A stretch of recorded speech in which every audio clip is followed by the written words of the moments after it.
Okay, this is a video of Blythe Spirit, a Mark 1 Sadler Seawych 19, probably made in the late 70s, early 80s. No one seems to know exactly what year, which different models were made, but it's one of the earlier models. Originally it would have had a grey gel coat top sides, which it still has, and a white hull. It has been now painted black, slightly better colour combination in my opinion. Has recently been outfitted with new main and new genoa from Gocha Sails. It's got a Gocha cover on there as well, and the genoa also has a sacrificial UV strip sewn onto the sail, and it's done in sail colour, so it's all so it all looks red, so the colours all match, rather than having a blue one or whatever. And so that's just designed so that after about 10 years you can have it taken off and replaced. The rest of the boat has had lots and lots of bits and pieces done to it recently.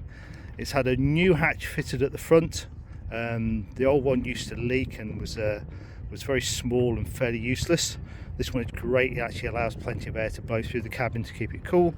The windows have been replaced with new tinted perspex, which means that people tend not to be able to see in. You can't really see in there, and which is great because obviously if you're on the loo, these numbers also hide your dignity a little bit. The fenders are all new, as are all the mooring ropes, and they've all been designed to be just the right length, so that when you're on Lake Windermere, they are just the right length to tie off to the pontoons. Actually, the other pontoons are actually, they're slightly closer together. This one is actually just stretching it, but they do actually fit okay. Coming aboard, the cockpit is fairly snug. As you'll see, my knees are fairly close to the other side, so if you wanted to get 4 people aboard here, I would make sure they're quite small and slim people. Otherwise they'll find they're banging knees together all the time. It's also recently, I mentioned the new sails, it's also recently had new sheets and new halyards front and back on the main and the genoa. The halyard for the main turned out not to fit, so that's going to have to be redone, but that will be redone. And she also comes with an 8-foot inflatable tender with oars, and as she's only on a mooring just over there, it's literally 5 minutes to row out to her, so it's no real issue. And that was new in 2023, that tender. The motor is a Suzuki 6 horsepower 4-stroke, very quiet, very economical, starts very easily, no real issues with it. Had it serviced early 2023, and to be honest, it only gets any use to get from here out to that open water there, where you put the sails up and off you go. So most of the time not been used. It's only been used once really in the last 2 years in anger, and that was when the wind died at the bottom of the lake and I had to motor all the way back. So here there's actually a mounting point for an outboard for the dinghy, and that's just a pole to put a camera on if you want to do some videoing, which was kind of the plan until the camera broke. So yep. Coming down to the rudder, is the original rudder that had been extended at the front below the waterline to make it a semi-balanced rudder. So it's not very heavy at all, it's really light, and this has been put on there by me to allow it to be held in one position. So when you're sailing single-handed, if you just want to motor into the wind, get the mainsail up, this is ideal for that. Just locks in position, keeps it pointing roughly into the wind for the 2 minutes it takes to get the main up. Okay, the sheet here, it pulls down, locks off, and then to release, which is quite convenient. Saves all messing around having to tie anything off. You just click it off, and off you go. All the other ropes have all been tied off here. So you've got your Genoa sheet there, and on this side here, and these are the original Tufnell no handle winches. In reality, with the sails of this size, you don't really need winches. You can, as the sail's pointing into the wind, you can pull the sheet right in, lock her off here with this clam cleat, and off you go. If necessary, if you really need to tie it off, there's also another cleat here, and the same on the other side, so you can actually tie it off firmly. But I've never had to do that to date. So okay. Inside the cockpit, we've actually got two cockpit lockers. This one in here, you've got the original anchor. It's a Danforth type anchor. You've got a nice little ladder, so if you wanted to rig that up so someone can climb in over the side, you just clip it to that clamp there, put it on there, and then you've got a nice little swim ladder hanging off the back. Never been used, so I'm not quite sure how well that does work. And a spare piece of rope. And on this side there is the bilge pump. Don't need to use this very often. If anything, any water gets in, it gets in the cockpit here, and it gets in from rainwater. I'm still not quite sure exactly how it gets in there, but it's one of those ones where you just have to do it occasionally, and she's good to go. And that is a brand new whale pump that was fitted in 2024. Okay. And quickly on this side, there is the bucket, always useful for pulling some water up out of the lake if you want to give the boat a swab down. Plenty of there's actually 3 additional fenders stuck in the back there, and the very important around here, engine cover. The engine cover is very useful because it actually stops the seagulls pooing on your lovely engine, and their poo killing the paintwork and rotting it through. I've had that happen to a car, so I know that's something you need to guide yourself against. And also it means that people can't see that you've got a nice shiny new engine on the back, and so they won't be tempted to pinch it. So the engine is actually padlocked on in position, so nobody should be able to remove it, but you never know. The engines do go missing in various places, and Windermere is one of them. So okay, right, looking forwards, it's got new, these were fitted, well I say new, these were fitted about 4 or 5 years ago, NASA speed, NASA log, which is actually driven by a little paddle wheel, which is underneath the sink.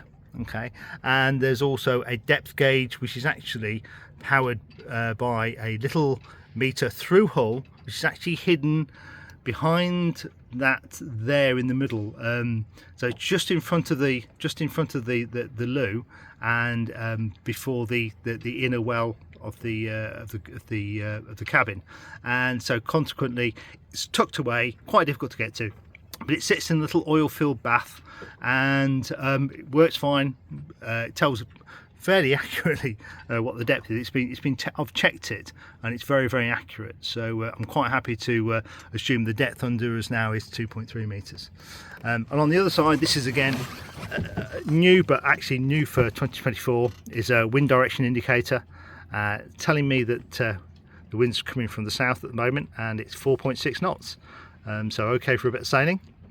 And yeah, really useful, actually operated by that little paddle wheel at the top of the mast. I'm not sure if you can see that, but it's Bluetooth down to a little device over here tucked inside there, and then powers up to here, and it's all powered from the boat's 12 volt battery. This is a nice little one if you're all sort of like tucked up at night, but you want to have a draft blowing through from the front of the boat through to here. You can just leave this open and leave the forward hatch open slightly, and a nice breeze blows through, which is really nice when you're sleeping on board, if there's 1 or 2 of you. Okay, this here is actually to hold the old mobile phone I actually use as a GPS. So that gives me compass reading, and it also gives me speed over the ground. So it's quite nice to just stick that on there, and full charge on it will last a day's sailing. So I'm happy that works for me. So okay, so going on board, there is the main hatch there, main companionway hatch. This is the sliding top deck, and in we go. Okay, inside as you come in, quite useful, and you often don't get it on a lot of small pocket cruisers. Is the sink. I've got a chopping board over there. Nice little sink, really useful for washing up, washing your hands, doing wherever else you need that involves water, where you just want it to drain through and out into the bottom of the boat. So that's quite nice. And I always, on a lake, I always use it with this eco-friendly washing up liquid, which is actually in a Ferry liquid bottle, because the other one broke. But yeah, they're really useful, and I just keep it tucked away in there with sponge, dishcloth, and some factor 20, which you will generally need on the lake in summer. If you haven't got at least factor 15 on, you'll probably know about it at the end of the day. You'll have a bright red face. Safety features. I was always very adamant about having a fire extinguisher on board, so I've got this particular fire extinguisher right next to the door, which is where it should be, and I've also got over here a fire blanket. So if you're actually cooking on here, which you can do, there's one of these little gas stoves here, which is really useful for making a cup of tea, cup of coffee. So just put it up on here, make your tea, make your coffee, and if anything should happen, if there should be a problem with one of the gas canisters, which actually hides inside here, and it leaks out and sets fire, at least you know you've got all the fire stuff that you need to resolve that. Okay, generally I try and keep as much stuff out of the boat as possible, because it's easy just to clog a boat up with all sorts of rubbish, but there are various bits and pieces that you do need on board. So I always carry some spare clothes and a towel, just in case you get caught in a shower, don't have time to get your waterproofs on, and you get wet. You can find somewhere, moor up, come down below, get changed, put some dry clothes on, off you go. In here we've also got life jackets. There's actually 3 life jackets go for the boat, and there's some caps as well if people don't have any headwear and they want to keep the sun out of their eyes. There's a few caps there, and there's actually three of these regatta waterproofs, which are 2XL and 1L. They're a little bit generous in what they say they are. I think an XL is probably more like an L, a large if you ask me. But yeah, 2 extra large, 1 large jackets to wear. So if anyone comes aboard and they haven't got a jacket, you can say, here you go, put this jacket on, keep you warm. Usually it's only cool if it's cloudy above and you need to it's quite windy and the wind chill factor. It's a case of you can either put a jacket on or come down below for a little while, because it's usually about 8 or 10 degrees warmer down below than it is up top, so there's always that option. Okay, these are kept tucked here because when you're sailing you can be tipped over at, like, I don't know, as much as 30-40 degrees, so to stop this stuff flying from side to side, I keep it tucked away. And on this side there is a toolkit with all the bits and pieces that you normally need on the boat. Okay, these are tools that have been kind of developed over time. There's a couple of spare cleats in here as well, but all the bits and pieces that you need on board the boat to do things like put the mast up, put the mast down, change bits and pieces. Everything you need should be in this tool. Then to the left of that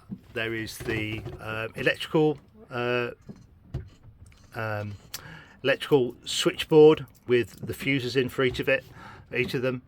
Masthead light, nav light.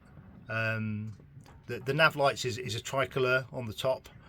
Auto helm, there is an auto helm for this boat and it does work.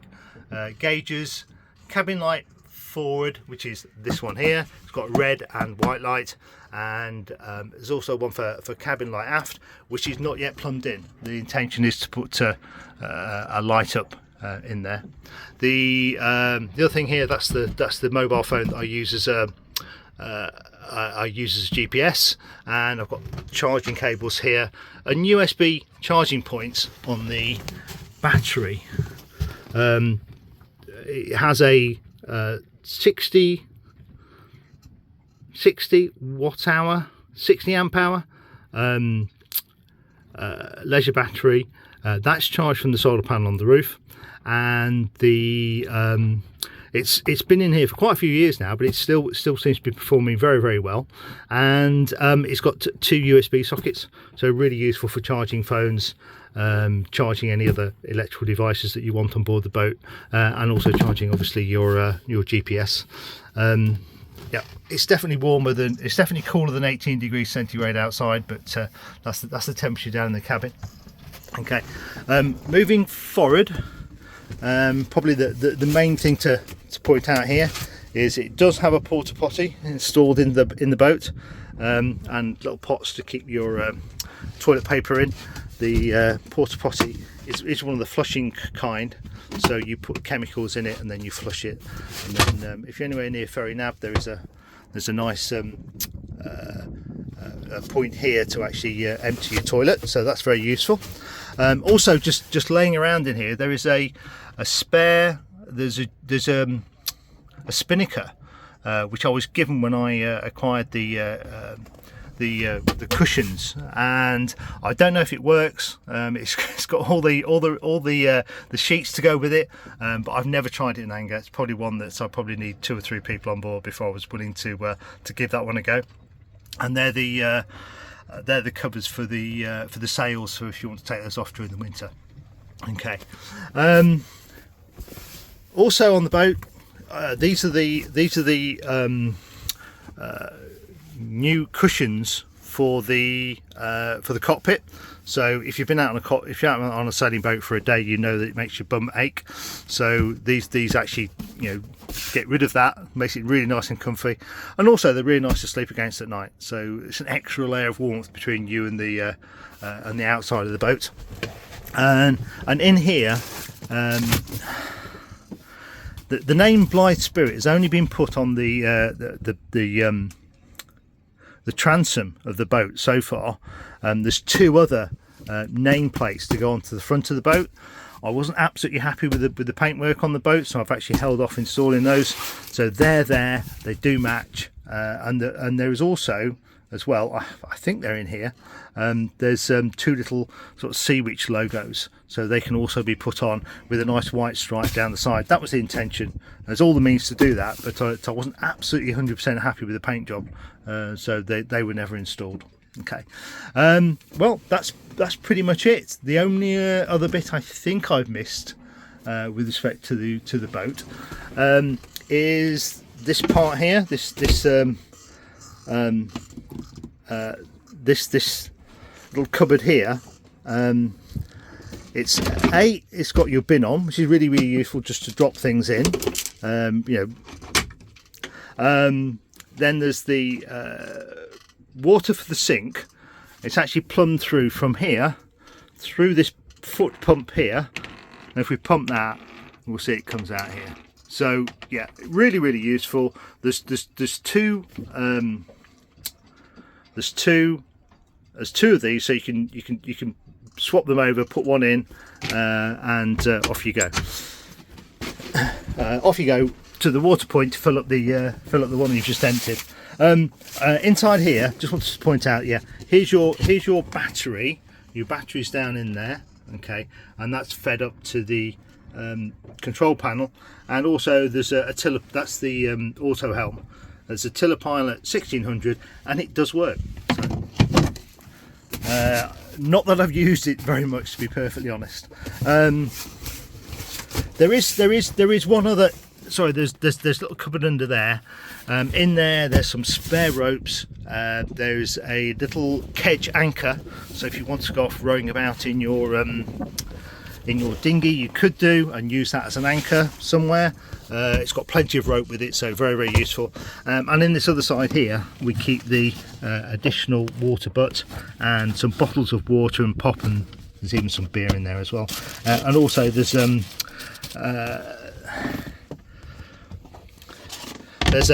plastic cover in there, one of these sort of standard tarpaulins that was designed for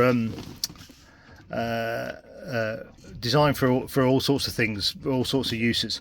And the thought was maybe I could use that as a boom tent. Never got round to using it, so it's always one of those where I've been sitting on the boat of an evening, usually out in the cockpit, and when the sun goes down, it starts to chill off. You come down below, make yourself a cup of coffee, and get yourself to bed. So that's usually the plan. Okay, I think I pretty much covered everything on the boat. Recently added, I got caught in a rainstorm, so I have installed a couple of washing lines, which is very, very useful. So you can just hang your clothes up to dry inside if it's a bit horrible and miserable outside. Get changing some dry ones, come down below, move forward, and yeah, have a decent, nice kip. And it's only the back part of the cabin that gets wet. But yeah, no, very, very, very useful space inside a Sadler Seawych. And if you ever go out and sailing in one, you actually realise that they're actually quite a nice sailing boat. They're not super fast, but they sail really, really nicely and really predictably. And yeah, they're quite nice places to hang out.